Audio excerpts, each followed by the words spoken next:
SPR terima pemakluman rasmi penamatan proklamasi darurat Sarawak.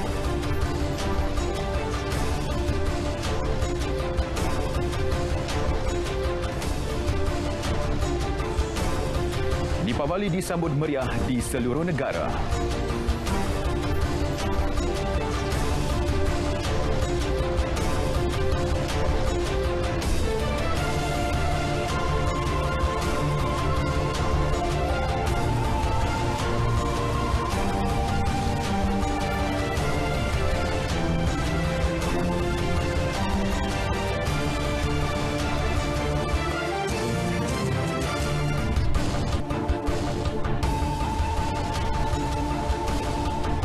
Assalamualaikum dan salam sejahtera. Saya Alif Ashraf Kamanur. Berita wilayah hari ini akan melintas langsung dari Sarawak, Sabah. Fokus hari ini, pewartaan tarikh rasmi penambatan proklamasi darurat Sarawak. Selain pelaksanaan e-stad disambut baik belia dan pelajar. Setia sejam bersama Berita Wilayah.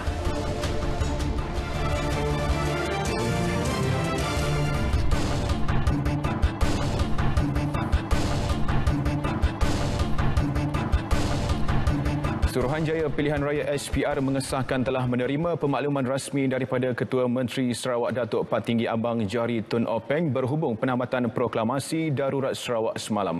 Setiausaha SPR Datuk Ikmal Rudin Ishak memaklumkan ia telah diperkenan yang di-Pertuan Agong sebagaimana termaktub di bawah Seksyen 2/2 Ordinan Darurat Kuasa-Kuasa Perlu Sarawak 2021. Menerusi satu kenyataan, Datuk Ikmaluddin berkata berdasarkan Seksyen 3/3 Ordinan Darurat Kuasa-Kuasa Perlu Sarawak 2021, Dewan Undangan Negeri hendaklah terbubar pada tarikh proklamasi darurat Sarawak dibatalkan atau diungkaikan. Di bawah Seksyen 3/4 Ordinan sama menyatakan satu pilihan raya umum hendaklah diadakan dalam tempoh 60 hari dari tarikh proklamasi darurat dibatalkan.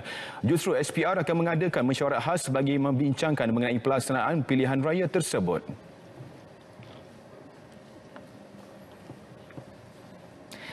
Baik, penambatan proklamasi darurat bagi Sarawak yang diperkenankan yang di-Pertuan Agong Al-Sultan Abdullah Riayatuddin Al-Mustafa Billah Shah semalam memberi indikasi bahawa proses awal ke arah pilihan raya negeri kini bermula. Antara yang tumpuan ketika ini ialah proses Ketua Menteri Datuk Patinggi Abang Johari Tun Openg menghadap Yang di-Pertuan Negeri Tun Abdul Taib Mahmud berkaitan pembukaran Dewan Undangan Negeri DUN secara rasmi. Mesyuarat khas Suruhanjaya Pilihan Raya SPR bagi membincangkan tarikh-tarikh penting berkaitan PRU DUN merupakan perkara yang dinanti-nantikan rakyat Sarawak buat masa ini. Pengamal media dilihat berkampung di hadapan kediaman rasmi Yang di-Pertuan Negeri sejak awal pagi bagi menanti ketibaan Ketua Menteri untuk pemakluman berkenaan. Sementara itu, Datuk Patinggi Abang Johari dijangka akan membuat sidang media khas pagi esok di Wisma Bapa Malaysia mengenai pembubaran DUN Sarawak.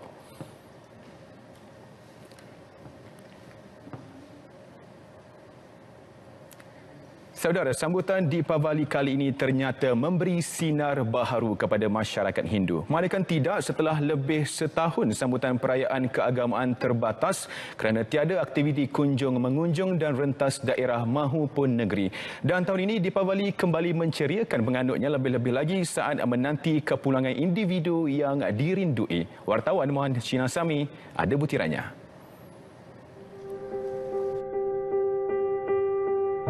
Rentas negeri masih lagi kekal tidak dibenarkan.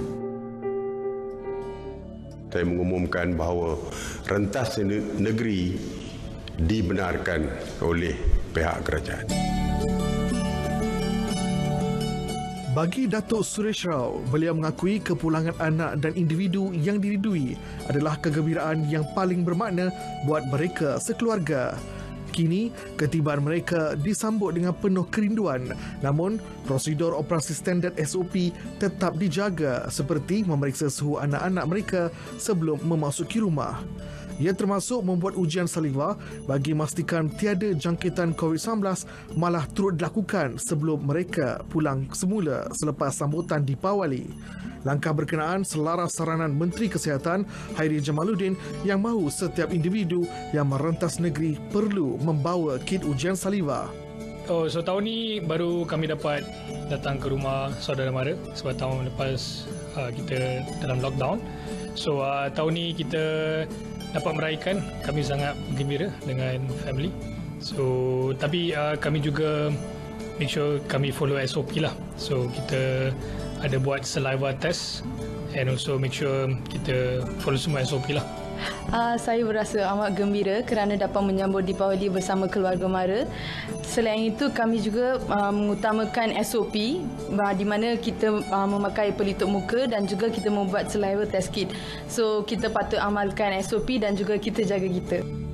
Upacara sembahyang bersama keluarga dan memberikan pakaian baru kepada anak-anak mewarnai sambutan. Selain itu, halaman rumah lebih indah dan berseri dengan pembuatan kolam yang dibuat oleh anak-anaknya serta nyalaan vilaku yang dianggap penting dalam konteks Hari Deepawali. Tidak dilupakan pelbagai hidangan seperti manisan dan makanan tradisional masyarakat India seperti thosai dan idli disediakan. Tahun ini saya amat gembira kerana Perdana Menteri kita mengumumkan boleh merentas negeri. Sebab tahun lepas kita tak dapat meraya Deepawali. Tahun ini kita sangat gembira sebab walaupun kita meraya Deepawali tahun ini, kita juga dengan keluarga dan masyarakat kita juga kenalah ikut SOP yang kerajaan yang bagi. Kita sentiasa ikut apa yang dipatuhi oleh SOP kita seperti pelitup muka dan jarak, dan juga walaupun kita pergi mana-mana, kita jaga kita. Dalam usaha mengekalkan SOP, panggilan video kepada sanak saudara yang berada di lokasi berlainan tetap dilakukan dalam suasana norma baharu. Sambutan Hari Deepawali tahun 2021 sudah semestinya menjadi sambutan yang paling meriah kerana Yang Berhormat Perdana Menteri telah pun mengumumkan kebenaran merentas negeri. Namun, persoalannya, kita masih tidak boleh mengabaikan SOP yang telah ditetapkan oleh kerajaan seperti memakai pelitup muka dan pastikan ada penjarakan sosial di antara kita. Mari kita menyambut perayaan Deepawali dengan sederhana tetapi gembira. Saya bersama keluarga Datuk Suresh Rao mengambil kesempatan di sini untuk mengucapkan Selamat Hari Deepawali. Deepawali Nalbal Tekal. Mohan Cidasami, Berita RTM.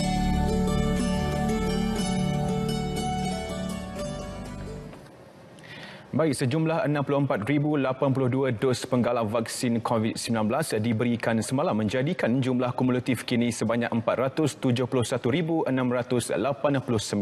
Menerusi data COVID Now, Kementerian Kesihatan memaklumkan sebanyak 22.4 juta atau 95.7% kadar populasi dewasa di negara ini sudah lengkap dos vaksinasi COVID-19 setakat malam tadi. Manakala sejumlah 97.8% atau 22.8 juta individu bagi populasi dewasa telah menerima sekurang-kurangnya satu dos vaksin. Sejumlah 114,573 dos suntikan vaksin telah diberikan semalam melibatkan 42,306 suntikan dos lengkap dan 8,185 menerima suntikan dos pertama. Ini menjadikan jumlah kumulatif vaksin bagi program imunisasi COVID-19 kebangsaan kini meningkat kepada 50.4 juta. Setakat semalam juga sebanyak 2.1 juta atau 69.8% individu bagi golongan remaja berusia 12 hingga 17 tahun telah lengkap divaksin. Manakala 83.3% atau 2.6 juta individu telah menerima sekurang-kurangnya satu dos vaksin. Ibu bapa dan penjaga disaran mematuhi janji temu dos kedua vaksin COVID-19 untuk remaja. Kenyataan Timbalan Menteri Kesihatan Datuk Dr. Nur Azmi Ghazali menyebut sejak seminggu lepas, Kementerian Kesihatan KKM mendapati terdapat remaja yang tidak memenuhi atau menghadiri janji temu dos kedua seperti ditetapkan. Beliau yang juga merangkap pengerusi Jawatan Kuasa Bertindak Imunisasi COVID-19 Remaja CITFA berkata, mengikut unjuran kadar vaksinasi dos kedua bagi remaja sepatutnya mencapai 80% pada 11 November ini. Namun berdasarkan pemantauan unjuran janji temu dos kedua terkini, sasaran berkenaan hanya akan tercapai pada akhir November atau awal Disember ini. Jelasnya, ibu bapa yang terpaksa menjadualkan semula janji temu dos kedua boleh menghubungi pihak sekolah bagi mendapatkan janji temu baharu. Ibu bapa yang tidak dapat hadir dimohon mewakilkan seorang individu dewasa bagi mengiringi anak-anak untuk menerima suntikan vaksin itu dengan mengisi surat perwakilan ibu bapa atau penjaga yang boleh didapati daripada sekolah anak masing-masing. Baik, seterusnya hampir 17 juta ringgit sumbangan telah diagihkan agensi-agensi agama bagi manfaat lebih 261,000 penerima yang terkesan akibat pandemik di seluruh negara bagi tempoh September hingga Oktober lalu. Menteri di Jabatan Perdana Menteri Hal Ehwal Agama Idris Ahmad berkata, sepanjang 2 bulan agensi-agensi ini di bawah pentadbirannya, beliau mahu golongan yang memerlukan terus dibantu. Saya mengharapkan supaya biar kita pastikan rakyat bila bangun tidur, di atas meja dia ada makanan. Walaupun kita tak dapat selesaikan semua masalah mereka, sekurang-kurangnya kita dapat meringankan apa yang dialami oleh mereka. Saya telah arahkan 14 agensi saya nak hari ini bukan mereka yang datang jumpa kita. Kita yang mesti pergi cari mereka. Kerana kita faham mereka dah susah. Apa mereka datang cari kita, terpaksa mereka tinggalkan kerja harian mereka yang kais pagi makan pagi.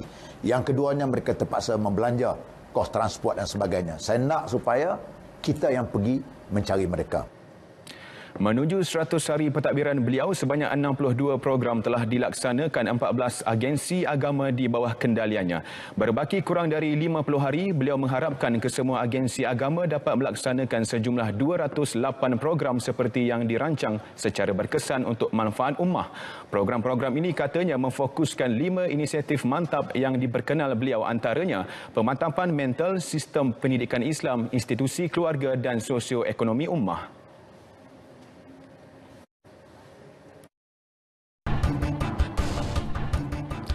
Baik saudara, antara tumpuan utama dari Kuching hari ini, DUN Sarawak terbubar secara automatik selepas tarikh rasmi penamatan proklamasi darurat untuk seluruh negeri Sarawak diwartakan. Bumawin teruskan dengan perinciannya. Ya, betul itu Alif. Dewan Undangan Negeri DUN Sarawak akan terbubar secara automatik selepas tarikh rasmi penamatan proklamasi darurat untuk seluruh negeri Sarawak diwartakan.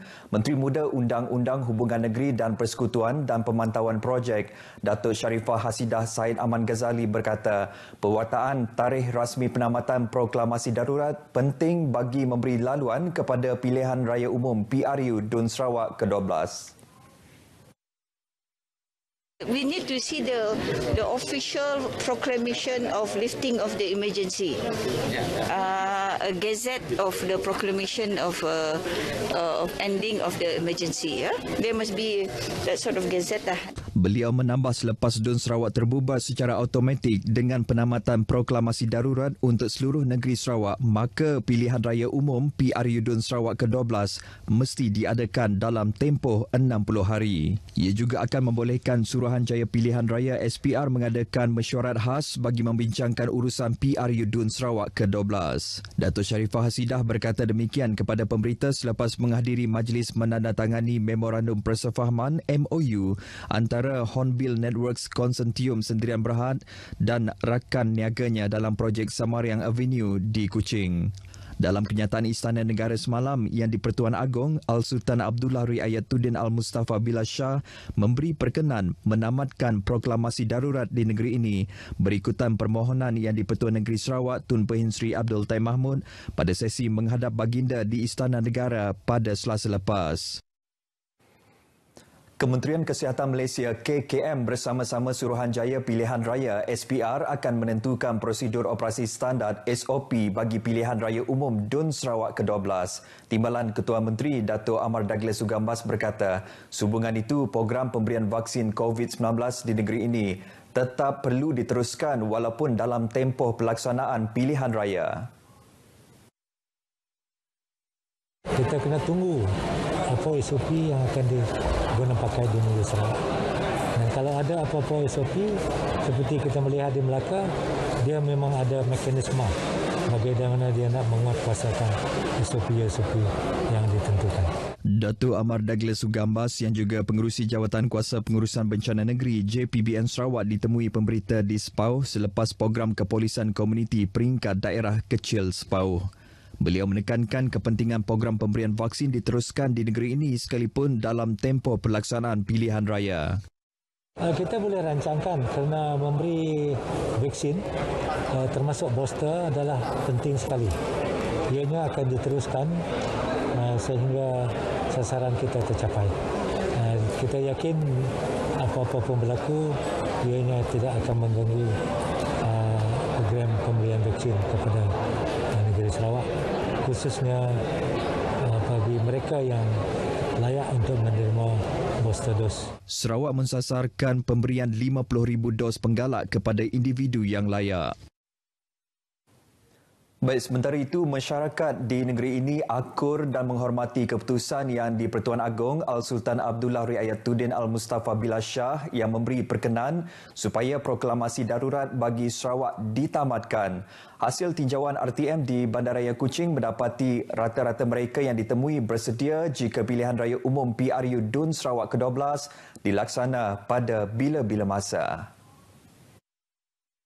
Walau macam mana pun keadaan yang dalam keadaan yang agak sukar sekarang ni, tapi bagi saya perlembagaan negara ataupun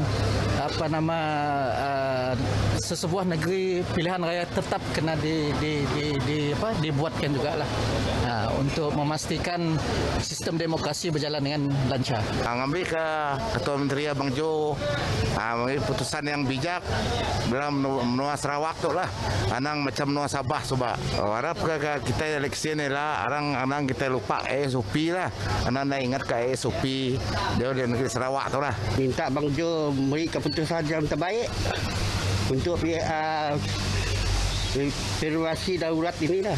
Namun, timbul juga kebimbangan dalam segelintir individu jika pilihan raya dilaksanakan dalam masa terdekat.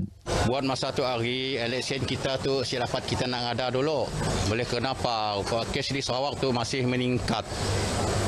Kita risau dengan warga-warga MAS. Kami pun menghormati keputusan Duli Yang Maha Mulia Agong dengan Ketua Hati dan pemimpin negeri, tapi kami fikir buat masa tu mesti perlu diadakan election dulu. Kiranya election tu masih diteruskan, terpaksa mengikut arahan kerajaan mendapat si perlu diadakan kempen-kempen. Semalam, pemangku Datuk Pengelola Bijaya Diraja Istana Negara, Datuk Azwan Effendi Zaira Kifnaini menerusi satu kenyataan media memaklumkan perkenan Seri Paduka terhadap penamatan proklamasi darurat tersebut selaras dengan perkara 40 dan 40-1A Perlembagaan Persekutuan.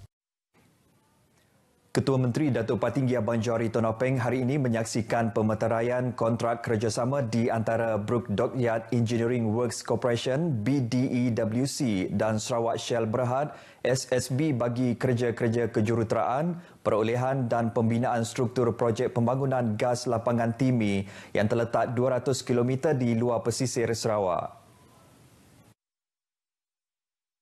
Projek pembangunan gas tersebut akan melibatkan pembinaan sebuah platform wellhead oleh tenaga hibrid boleh diperbaharui iaitu solar dan angin. Berucap merasmikan majlis menandatangani kontrak itu di Wisma Bapa Malaysia Petra Jaya Kuching, Datuk Patinggi Abang Johari memberitahu penggunaan sistem tenaga hibrid boleh diperbaharui dalam projek platform wellhead milik SSB berkenaan merupakan yang pertama di Malaysia dan ia selari dengan agenda ekonomi hijau Sarawak. Beliau berharap kerjasama antara semua pihak yang terlibat dalam projek terbabit bukan sahaja dapat mengukuhkan industri minyak dan gas di negeri ini, malah turut memacu hasrat kerajaan negeri ke arah pengurusan alam sekitar yang lebih efektif. Pada majlis tersebut juga, Datuk Patinggi Abang Johari kemudiannya menyaksikan pertukaran kontrak di antara pengerusi BDEWC Datuk Safri Zainuddin dan pengerusi SSB Ivan Tan. Sambutan Deepavali tahun ini amat bermakna buat seorang anak perantau yang tidak pulang ke kampung selepas 2 kali tidak meraihkannya bersama keluarga tercinta berikutan faktor kerja dan wabak COVID-19.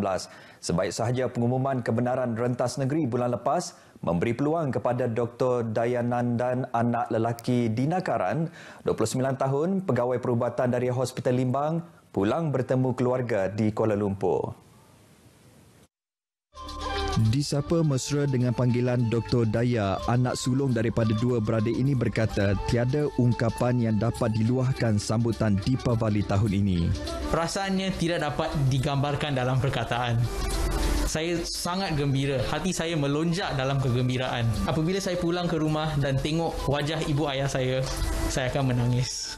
Dalam tempoh 2 tahun sebelum ini tidak pulang ke kampung meraihkan Deepavali, beliau tidak pernah merunggut dengan bebanan kerja sebagai seorang pegawai perubatan. Beban kerja yang semakin meningkat sebelum ini menyukarkan kami semua untuk mengambil cuti. Berkhidmat di Hospital Limbang sejak Ogos 2019, inilah pengorbanan yang dilakukannya menabur bakti untuk penduduk di Bumi Kenyalang. I'm truly very happy for Dr. Daya as he is not able to go back home for these past 2 years. All of us are very, very happy to celebrate Deepavali together back home with our family. Happy Deepavali, everyone. Deepavali வாழ்த்துகள். 兔妖节快乐. Selamat menyambut Hari Deepavali. Happy Deepavali. Malam Anugerah Carta Lagu Bidayah ACLB edisi ke-7 akan diadakan pada Sabtu ini bermula pukul 8 malam bertempat di Auditorium P. Ramlee RTM Kuching. Ketua Penolong Pengarah Seksyen Radio RTM Kuching, Meryl Chunggat berkata, kehadiran orang ramai pada malam tersebut dihadkan iaitu 130 orang sahaja dengan pematuhan kepada prosedur operasi standard yang ditetapkan. Jelasnya, malam anugerah itu juga dapat disaksikan secara langsung menerusi platform Facebook dan juga stesen radio YFM Bidayah. Tambahnya lagi turut berlangsung iaitu pelancaran logo baharu ACLB memandangkan penganjurannya semakin mendapat sambutan selain memartabatkan industri muzik bidayah di negeri ini. Harap melalui penganjuran Anugerah Carta Lagu Bidayah edisi ke-7 ini, sokongan orang ramai terutamanya terhadap industri lagu-lagu bidayah dapat diteruskan dan seterusnya kita ingin memartabatkanlah industri muzik bidayah agar ianya terus bertapak dan terus kukuhlah dalam pembangunan industri muzik negara. Beliau menyatakan demikian dalam sidang media mengenai penganjuran Malam Anugerah Carta Lagu Bidayah edisi ke-7 di RTM Kuching hari ini. Sementara itu, penerbit ACLB George Martin Howell memberitahu ACLB edisi ke-7 kali ini mempertandingkan 10 lagu terbaik daripada 6 finalis solo dan 3 berkumpulan. Juara bakal membawa pulang hadiah wang tunai RM5,000 beserta piala, manakala bagi 2 kategori khas iaitu kategori vokal terbaik dan kategori lagu paling popular pula akan menerima RM1,000 beserta piala. Baik saudara, sekian perkembangan berita dari Sarawak. Kita kembali bersama Alif di Angkasa Puri. Silakan Alif. Terima kasih Buma. Sebelum ke perkembangan berikutnya, kita ikuti perkembangan semasa cuaca bersama Pegawai Meteorologi Atikah Marziah Mokhtar. Silakan. Assalamualaikum dan salam sejahtera. Kembali bersama Jabatan Meteorologi Malaysia pada petang ini untuk perkembangan cuaca yang terkini. Paparan imej satelit semasa menunjukkan kelompok awan aktif ketika ini meliputi hampir ke semua bahagian di semenanjung Malaysia, lebih tertumpu melibatkan bahagian pantai barat semenanjung juga di sekitar bahagian pantai barat negeri Sabah yang secara amnya menunjukkan gambaran keadaan hujan lebat yang sedang berlaku di sekitar kawasan yang tersebut. Dan hal ini juga dapat kita lihat melalui paparan imej gemerradar semasa di mana diperhatikan keadaan hujan lebat beserta berpetir masih lagi sedang berlaku sejak dari awal petang tadi melibatkan negeri Kedah, Pulau Pinang, negeri Perak, pedalaman negeri Selangor, negeri Sembilan, pedalaman negeri Pahang serta melibatkan hampir ke semua daerah di negeri Johor yang dijangkakan masih lagi boleh berterusan sehingga ke awal malam nanti. Untuk negeri Sabah dan juga Sarawak pula diperhatikan keadaan cuaca lembap ketika ini lebih tertumpu di sekitar bahagian tengah dan juga utara negeri Sarawak serta melibatkan bahagian pantai barat dan Kudat negeri Sabah yang juga dijangkakan masih lagi boleh berterusan sehingga ke awal malam nanti. Selain itu, menerusi sumber Pusat Hidrografi Nasional, air pasang besar diramal akan berlaku bermula pada hari ini sehingga 7 November nanti melibatkan kawasan-kawasan yang berikut. Oleh itu, orang awam diminta untuk lebih berhati-hati dan juga elakkan dari berada di sekitar kawasan pesisir pantai atau melakukan sebarang aktiviti riadah di sekitar pantai kerana keadaan cuaca buruk beserta dengan keadaan air pasang besar ini boleh mengakibatkan banjir kilat, limpahan air pantai dan juga boleh melibatkan banjir pantai. Baik, ini sahaja ramalan cuaca yang dapat saya kongsikan pada petang ini. Untuk mendapatkan maklumat cuaca yang lebih terperinci, anda boleh layari laman sesawang kami di www.met.gov.my atau menerusi laman sosial media kami seperti yang telah tertera di sini. Sekian dahulu dari Jabatan Meteorologi Malaysia. Saya Atikah Marziah. Assalamualaikum dan salam sejahtera.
Baik, seterusnya fokus dari negeri di bawah bayu. Sambutan Deepavali meriah dalam suasana norma baharu. Butirannya langsung bersama Anisia Dulus di Kota Kinabalu. Silakan. Ya, betul Alif. Kemeriahan sambutan Deepavali di negeri ini tetap dirasai meskipun diraikan secara sederhana dalam suasana norma baharu. Penganut Hindu mengambil peluang keluar sejak awal pagi bagi menyempurnakan upacara keagamaan di kuil. Tinjauan RTM di Kuil Sri Pasupatinat, Alayam Bukit Padang mendapati para penganut mematuhi prosedur operasi standard SOP yang ditetapkan, termasuk hanya 50 orang dibenarkan pada satu masa. Sekarang pukul 8.30 kita sudah ada 200 orang. 200 orang dengan 4 sesi di kuil utama di sana itu, sembahyang utama di sana itu. Okay? So everything is going on smoothly for the thing. We follow the SOP yang kita terima daripada kerajaan lah. Ini experience baru bagi saya sebab sebelum ni sambut Deepavali dekat Semenanjung sahaja. Ini agak exciting lah sebab ada dengan kawan-kawan, compare dengan berada dengan family dulu. Sekarang ni dengan kawan-kawan sambut Deepavali, satu experience yang baru lah bagi saya. Kat sini memang best lah. Saya cakap lebih baik daripada tahun sebelum ni, tahun masa saya first year. Sebab sekarang lebih ramai pengunjung datang ke kuil. Lepas tu makanan semua diorang dah tambah. Compare dengan last year, memang SOP memang ketat lah. After COVID, last year was very, very subtle, very small within the devotees, within the temple. And this year, because of the ease of restrictions, we have allowed the devotees to come in. So we are expecting about 300 to 400 devotees to come. And we are open till 11 o'clock.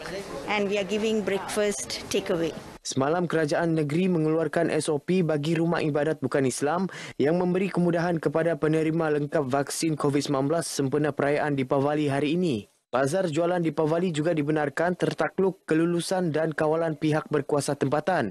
Manakala aktiviti keluarga dan merentas negeri turut dibenarkan kepada penerima lengkap vaksin, tertakluk penjarakan fizikal 1 meter dan pematuhan SOP negeri. Sementara di Sandakan, sambutan Deepavali tetap meriah walaupun diraikan secara sederhana dalam norma baharu kalangan minoriti penganut agama Hindu di daerah itu. Tinjauan RTM di Kuil Sri Siti Vinayagar, Batu 1.5 Sandakan mendapati upacara sembahyang turut dilaksana mengikut SOP Rumah Ibadat Fasa 3 Pelan Pemulihan Negara PPN yang ditetapkan.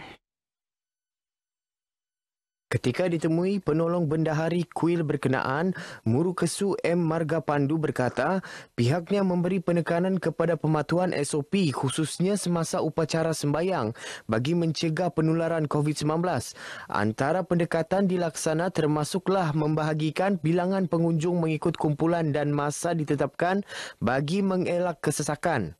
Amat beri penekanan kepada pelaksanaan dan juga pematuhan SOP.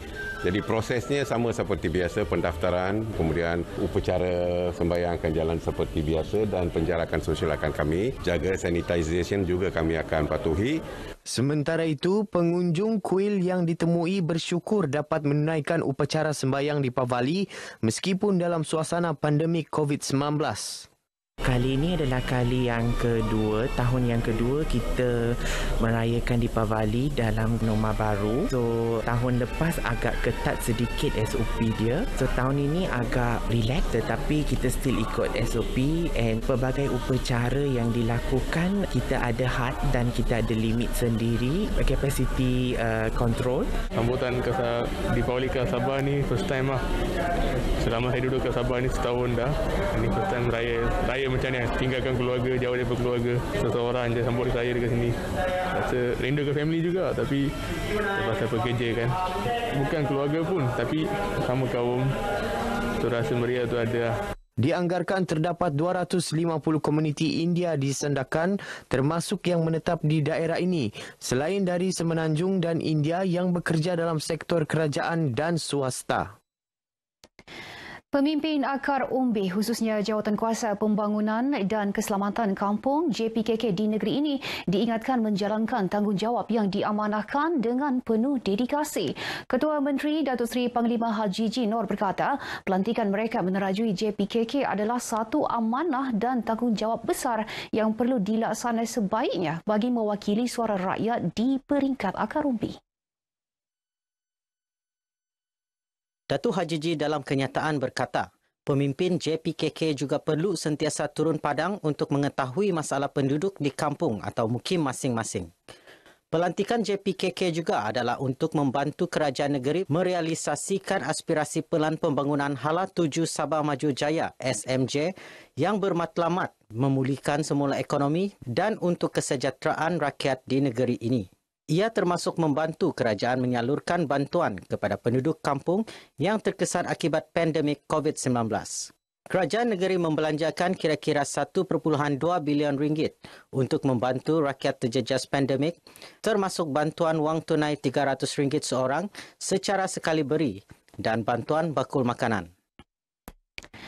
Inisiatif kerajaan memperkenalkan program e-Start dalam bajet 2022 disambut baik belia dan pelajar sepenuh masa di negeri ini. Bercakap kepada RTM di Kota Kinabalu, mereka menyifatkan program itu berupaya meringankan beban kewangan selain menggalakkan budaya transaksi tanpa tunai di premis perniagaan. Rasa sangat bersyukur dan gembira terhadap inisiatif kerajaan dalam mengingati para belia dalam bajet 2022 inilah. Dengan bantuan tunai ini bolehlah membantu serba sedikit untuk student macam saya membayar pelan internet, terutama sekali untuk online distance learning lah. E-Start belia ni sangat-sangat membantu untuk student. Bukan sahaja membantu dari segi kewangan tetapi membantu dari segi memupuk budaya transaksi tanpa tunai di premis perniagaan. Ini disebabkan kebanyakannya kedai-kedai lebih menggalakkan lagi bayaran tanpa tunai, terutamanya di universiti lah. Ianya adalah satu langkah yang amat dihargai oleh kami golongan pelajar kerana ia dapat membantu kami dalam meringankan beban untuk membeli keperluan harian ataupun membeli keperluan yang kami perlu gunakan untuk pembelajaran kami. Saya berasa sangat gembira dan bersyukurlah sebab dapat bantuan e-Start dari kerajaan. Bantuan begini dapat juga bagi nafas sikit sama pelajar untuk membeli peralatan pembelajaran dan juga bekalan yang diperlukan. Saya sebagai pelajar universiti amat gembira apabila diumumkan tentang bantuan untuk belia dan juga pelajar sepenuh masa. 150 itu akan saya gunakan untuk membeli keperluan asas saya sepanjang berada di universiti dan juga akan saya gunakan untuk membeli data internet lah. Menerusi e-Start, sebanyak RM150 akan dikreditkan secara sekali bayar ke dalam akaun e-dompet para belia berumur 18 hingga 20 tahun dan juga pelajar sepenuh masa di Institut Pengajian Tinggi. Seorang lelaki kurang upaya ditahan dalam satu kejadian amuk di Surau Aras 2, Lapangan Terbang Antarabangsa Kota Kinabalu KKIA petang semalam.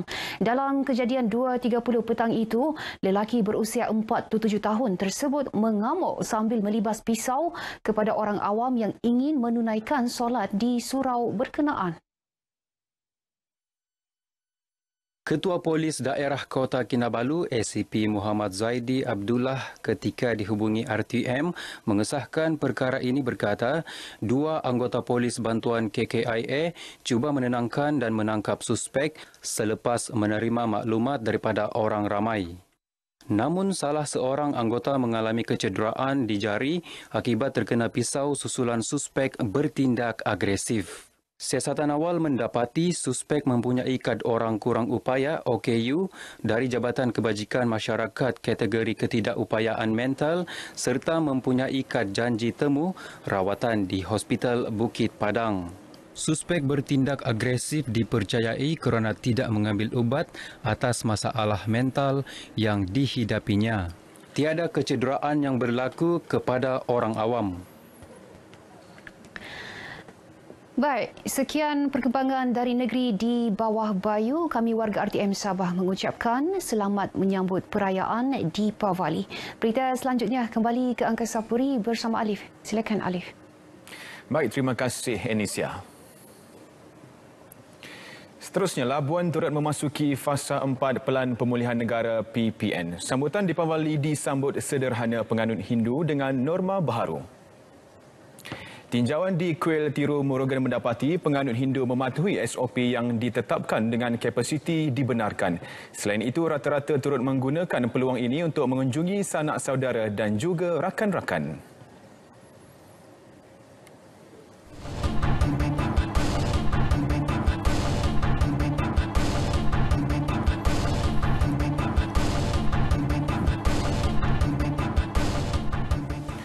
Baik, mayat seorang lelaki yang dikuatiri lemas selepas dihanyutkan arus deras ketika sedang memukat ikan petang semalam telah ditemukan pukul 9.20 pagi tadi.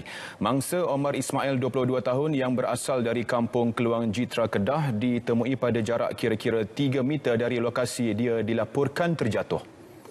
Difahamkan mangsa menjadi korban pertama banjir yang sedang melanda beberapa kawasan di Kedah ketika ini. Ketua Zon 1 JBPM Kedah, Penguasa Kanan Boba 1 Wan Muhammad Hamizi Wan Muhammad Zain berkata, mayat mangsa dibawa naik ke daratan sebelum diserahkan kepada pihak polis untuk siasatan lanjut. Sementara itu, Menteri Besar Kedah Datuk Seri Muhammad Sanusi Mak Nur dan isteri Datin Sri Jusma Lailani Jusuh turut meluangkan masa menziarahi keluarga Allahyarham pagi tadi. Dalam kejadian kira-kira pukul 2.30 petang semalam, mangsa dipercayai dihanyutkan arus ketika menjalankan kerja-kerja memukat ikan bersama bapa mertuanya. Seterusnya, perkembangan banjir di Kedah. Sehingga 4 petang, 850 penduduk terjejas banjir daripada 239 keluarga dipindahkan ke 12 pusat pemindahan sementara PPS. Sekretariat Jawatan Kuasa Pengurusan Bencana Negeri Kedah dalam kenyataan memaklumkan di Kota Star sahaja 6 PPS dibuka. PPS berkenaan di SK Konvent, SK Titi Gajah, SK Langgar, SK Sukemenanti, SK Darul Hikmah dan SK Haji Wahab yang menempatkan 409 penduduk terjejas daripada 124 keluarga. Di daerah Pendang, 2 PPS masih kekal aktif menempatkan 76 keluarga melibatkan 293 penduduk terjejas. PPS berkenaan di Dewan Rakan Sukan Tanah Merah dan Dewan Cendrawasih. Di pokok sana jumlahnya masih sama seperti pagi tadi, iaitu 14 keluarga melibatkan 47 penduduk masih ditempatkan di 2 di PPS. Mereka ditempatkan di Serau Kampung Permatang Limau dan SK Tualang. Manakala di Kubang Pasu, 2 PPS masih dibuka, iaitu di SK Dewan Kampung Tradisi Lembah Keriang dan SK Malau menempatkan 100 penduduk daripada 25 keluarga. Tiada kenaikan paras air laut yang luar biasa dicatatkan di kawasan persisiran pantai di 3 mukim di daerah Kuala Muda awal pagi tadi. Berikutan amaran kejadian air pasang besar yang dijangka bermula di Kedah hari ini. Pegawai Pertahanan Awam merangkap pengerusi Sekretariat Jawatan Kuasa Pengurusan Bencana Daerah Kuala Muda, Kapten Pertahanan Awam Azhar Ahmad berkata, keadaan masih normal berikutan cuaca yang baik. Walaupun begitu, pemantauan diteruskan anggota di semua lokasi yang dikenal pasti dan hebahan langkah berjaga-jaga dilakukan bagi memastikan semua pihak sentiasa bersiap siaga. Katanya, pemantauan awal pagi tadi di pantai kota Kuala Muda mencatatkan paras air laut 1.58 meter pada pukul 12.13 pagi berbanding ramalan 2.90 meter. Manakala pantai Tanjung Dawai Merbuk juga mencatatkan paras air 1.58 meter berbanding paras ramalan 2.90 meter. Di pantai Kuala Muda pula, pemantauan dilakukan di lokasi yang dikenal pasti iaitu di Kampung Padang Salim, Kampung Hujung Matang dan Kampung Paya di Mukim Kuala dan Kampung Sungai Meriam dan Kampung Sungai Yu di Mukim Bukit Meriam. Manakala pantai Tanjung Dawai di Kampung Huma, Tanjung Dawai di Mukim Merbuk.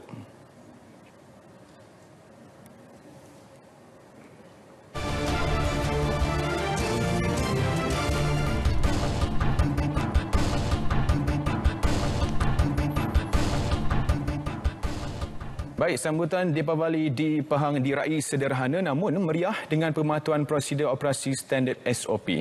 Menteri Besar Datuk Seri Wan Rosdi Wan Ismail berkata, sambutan Deepavali yang dihadiri masyarakat pelbagai kaum jelas menunjukkan perpaduan masih segar dengan semangat muhibah keluarga Malaysia.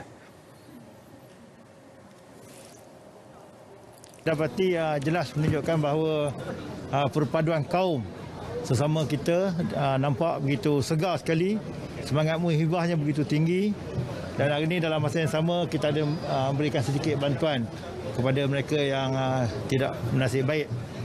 Jadi saya menyeru kepada semua rakyat Pahang khasnya dan juga Malaysia supaya kita terus marakkan perpaduan kaum sesama kita tingkatkan semangat muhibah kerana perpaduan itu sangat penting demi keharmonian dan kesejahteraan. Beliau dalam pada itu juga menyeru agar seluruh rakyat di negeri ini untuk terus semarakkan semangat perpaduan antara kaum demi keharmonian negara amnya. Beliau berkata ketika hadir pada majlis sambutan Deepavali di kediaman Pegawai Khas Menteri Besar Datuk Jasvir Singh Ram Singh di Bentong Pahang. Pada majlis sama, Menteri Besar turut menyampaikan sumbangan kepada golongan memerlukan. Pandemik COVID-19 tidak menjejaskan sambutan Deepavali di Gua Musang, Kelantan. Bagi keluarga P. Guna Suntari 45 tahun atau lebih mesra dengan panggilan Rani, sambutan Deepavali tidak meriah dan bermakna tanpa hidangan kuih tradisional, pakaian raya dan juga hiasan lantai tradisional kolam. Rani yang tinggal di program perumahan rakyat PPR Gua Musa mengakui walaupun zaman semakin moden, beliau bersama suami dan 4 anaknya masih mengamalkan tradisi masyarakat India ketika perayaan seperti mandi minyak, sembahyang dan bermaafan bersama ahli keluarga. Membuat maruku, biskut dan menghias kolam menjadi acara wajib buat mereka sekeluarga setiap kali Deepavali. Tak ada kolam, tak ada Deepavalinya. Jadi Deepavali rumah Kak Rani mesti ada kolom. Banyak kita buat. Kak Rani memang suka buat kolom. Jadi dari luar, dalam, tempat semayang, kita buat kolom berwarna-warni. Contohnya macam kolom kan kita buat dengan beras. Sebenarnya beras kita campur dengan warna. Jadi kita buat kolom dengan beras yang berwarna-warni. Seperti hidup kita pun berwarna-warni. Ini bajet banyak rendah. Memang sudah rendah. Kita bajet 6 tahun. Sudah lama kerja begitu kurang, banyak kerja kurang. Jadi kita buat kuas semua rendah lah kan. Tahun kita memang tahun lepas dengan tahun ini sama lah. Untuk hari ni, untuk tahun ni perayaan memang rasa gembira lah. Untuk tahun ni memang kita orang beraya dekat rumah lah. Tak keluar mana, so simple lah. Tak ada buat kuih. Luluku dengan acumuku lah. Luluku saya buat lah dengan mak saya.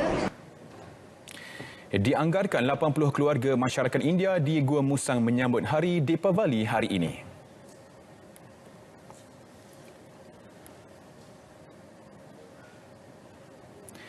Penduduk yang tinggal di kawasan rendah di daerah Kemaman Terengganu kini membuat persiapan awal bagi menghadapi musim tengkujuh. Langkah ini juga bagi mengelakkan kerugian besar kerosakan harta benda jika dilanda banjir. Tinjauan di Kampung Teladas Air Putih di Hulu Kemaman mendapati hampir kesemua penduduk mula memindahkan dokumen penting dan barangan berharga ke tempat lebih selamat. Menurut penduduk, keadaan penempatan mereka berhampiran dengan Sungai Kemaman menyebabkan rumah mereka sering ditenggelami air selepas paras air sungai meningkat ekoran hujan.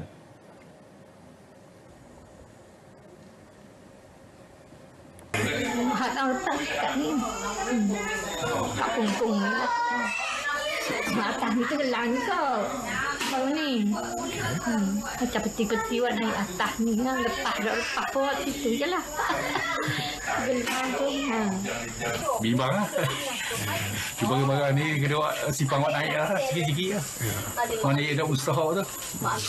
Tinggal-tinggal yang kita nak pakai tu je lah. Lepas kejap je dia naik air. Tak ada nak sipang pun. Tapi rumah ni tinggi kan. Dah lah. Rumah kakak tu dia tak sempat juga nak sipang barang. Selain Kampung Teladas, beberapa kampung lain seperti Kampung Banggol dan Kampung Darat turut mengalami nasib sama setiap kali banjir berlaku.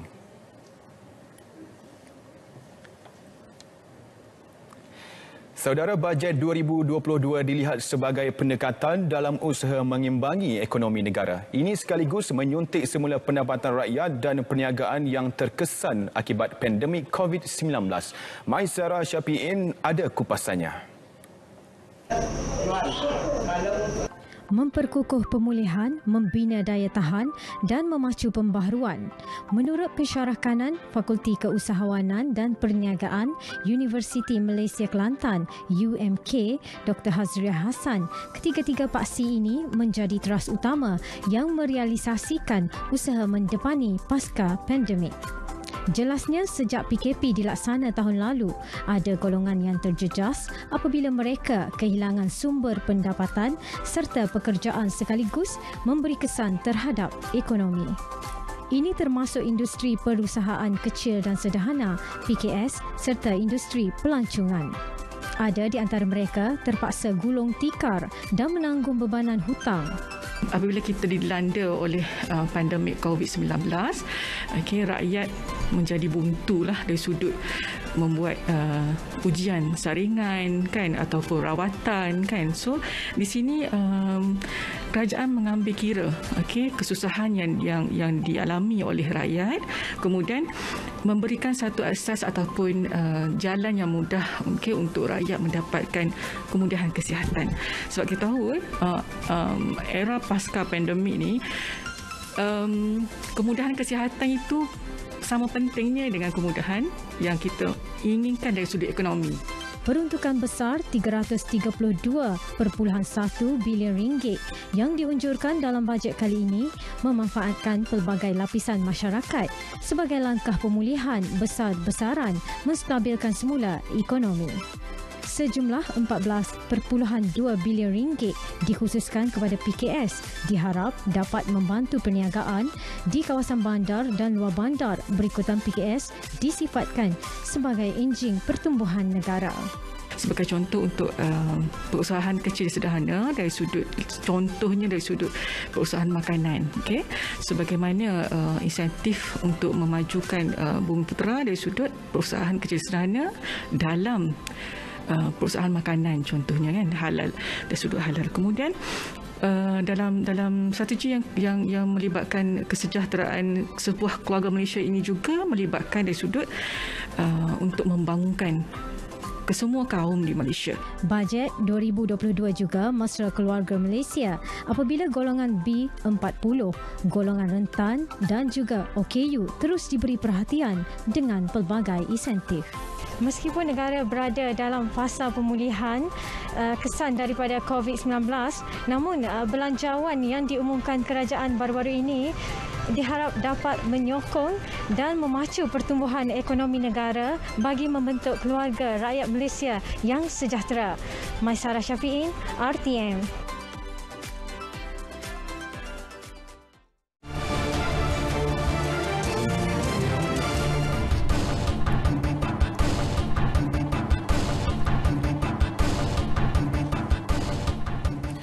Baik, selaras dengan peralihan ke fasa 4 PPN pada 25 Oktober lepas, sambutan Deepawali di Johor meriah dan lancar dengan pematuhan SOP ketat di beberapa rumah ibadat. Tinjauan di Kuil Little India, Johor Bahru mendapati penganut Hindu mematuhi SOP yang ditetapkan. Sejak awal pagi, rumah ibadat ini mula dikunjungi dengan mengikut kapasiti yang telah ditetapkan untuk satu-satu masa.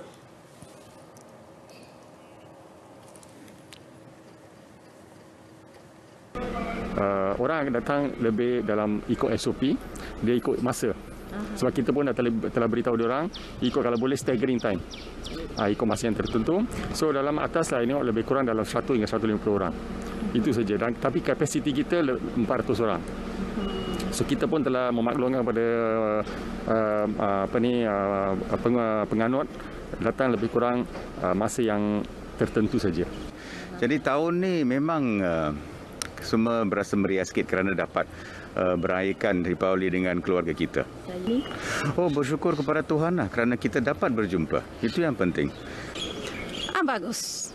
Bagus. Very satisfied.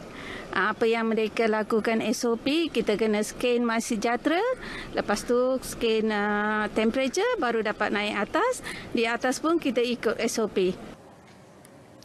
Kapasiti 300 hingga 400 penganut dibenarkan pada satu-satu masa dengan 6 petugas bagi memastikan pematuhan SOP.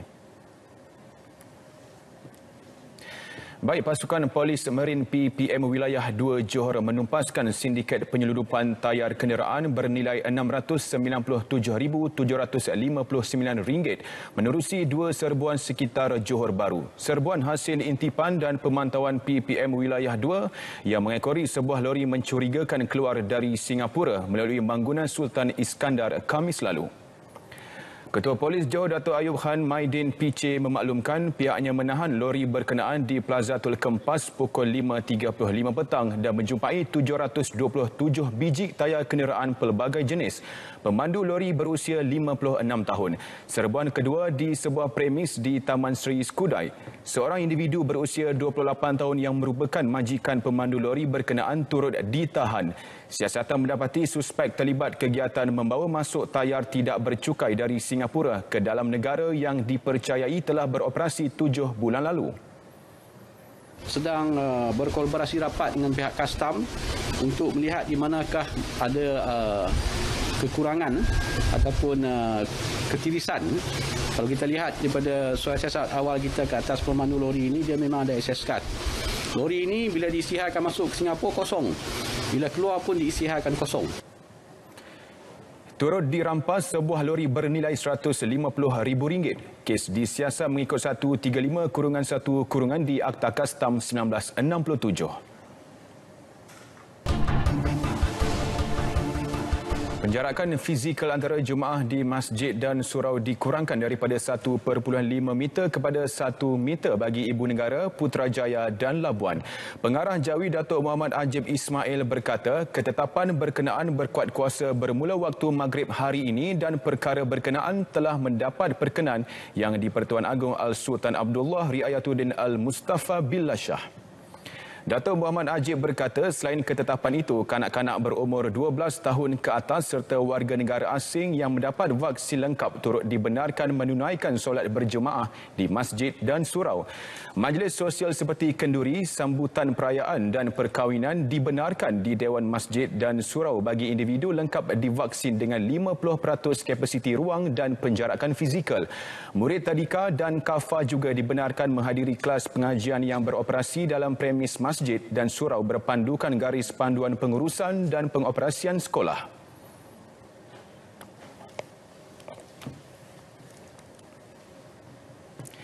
Saudara, mengisi masa terluang selepas musim menuai untuk menunggu aktiviti penanaman musim baharu merupakan saat yang ditunggu-tunggu petani. Apatah lagi, Perintah Kawalan Pergerakan PKP sejak Disember 2019 membataskan segala aktiviti termasuk riadah dan sukan di kawasan Bendang. Kita ikuti laporan Rusiah Abdul Hamid.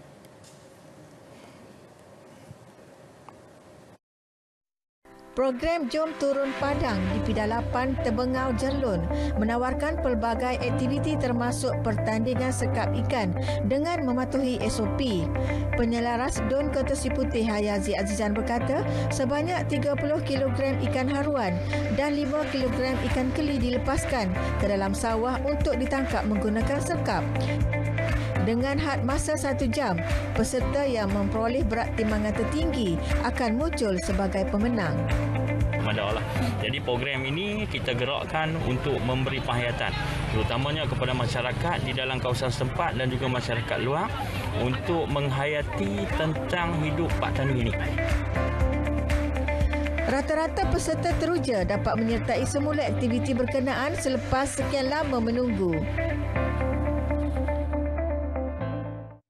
Banyak dia.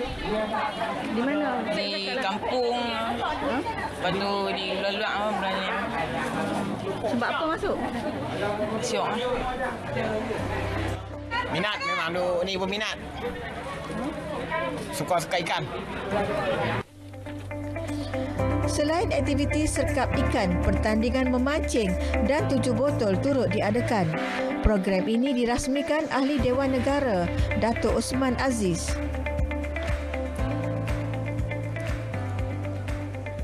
Laporan Rusia Abdul Hamid, Berita RTM.